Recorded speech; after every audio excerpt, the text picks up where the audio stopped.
You know I'm legit, it shows. Speaking on my name behind my back, I know you and I are. Today I'm going to go over a plugin that Slate sent me called Infinity Horizon. I have a record here by a good friend of mine named Sidechain. I'm going to use this to explain the 3 ways that I'm using this plugin in my daily workflow. One being I sidechain my kick to my bass.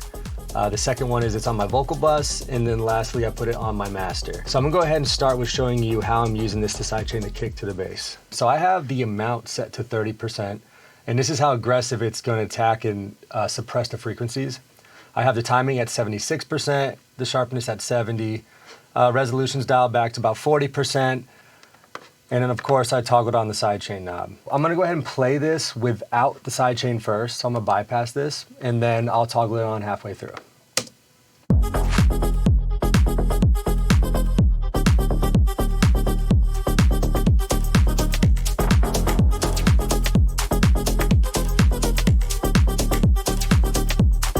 And then back off. And then back on.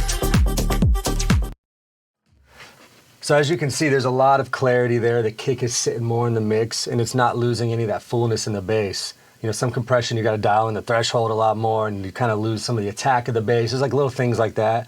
This was so easy to use. I didn't really have any issues. It was just very flawless. Interface is easy to look at. But yeah, you can just see how the kick just sits in there nicely now. That's one way that I'm using this plugin. We'll go ahead and move on to the vocal bus.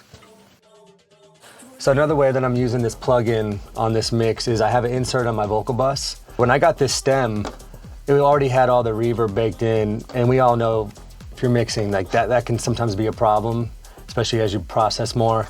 So I'm using this plugin to try and tame some of that reverb that was kind of feeling like it was masking the vocal. I'm using this plugin in the multi-band setting this time, so I can actually isolate those problematic frequency ranges. As you can see, I have it at 47%. That's how aggressive I'm attacking it on this vocal. Timing's at 170, sharpness at 60. And then I'm using makeup gain to try to accommodate for, it's like compensating for the volume changes as it gets suppressed. So I'm gonna go ahead and A/B this for you. I'm out this world, I'm a motherfucking Martian. Hello, paper on me, tell them, perceive a caution. Me with the rich and million, they from no auction. Stone cold killer, not talking Steve Austin. Baby, it's a sticker, trying to get rich up. I got the money, I'm the counter for the picker. I'm a go-getter, that DJ with the switcher. They don't see the vision, they don't see the bigger picture. Even though I know you've been dating on the low. So as you can hear, it definitely tamed some of that low mid in the vocal. It was feeling a little heavy, kind of boxy before. So that kind of smoothed it out without losing too much.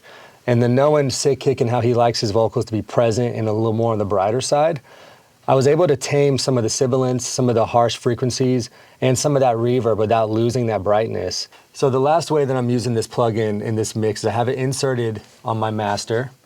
As you can see, I have it after compression, before I hit ozone and any limiting. The goal with this was I wanted to tame and balance a little bit more of the frequencies, but everything as a whole this time.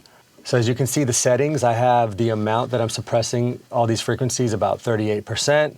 The timing's up more on this at 240%, and the sharpness at 60.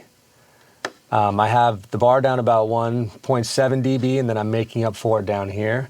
So I'm gonna go ahead and play the record, and I'll A/B it during the process.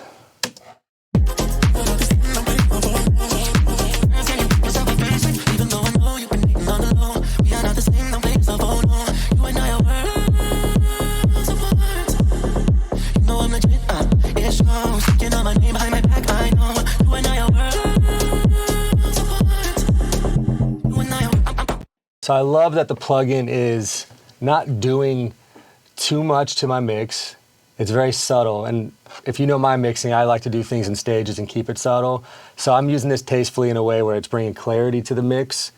It's actually pulling out some of the drop lead synths and the cool little bits, the ear candy in the mix that I wasn't hearing as much before. But again, it's a nice subtle way to bring clarity to your mix at the end. So there's a ton of ways that you guys can use this plugin in your workflow. I just showed you a few ways I'm using it, but it's a really dope plugin, and I highly recommend you guys give it a try.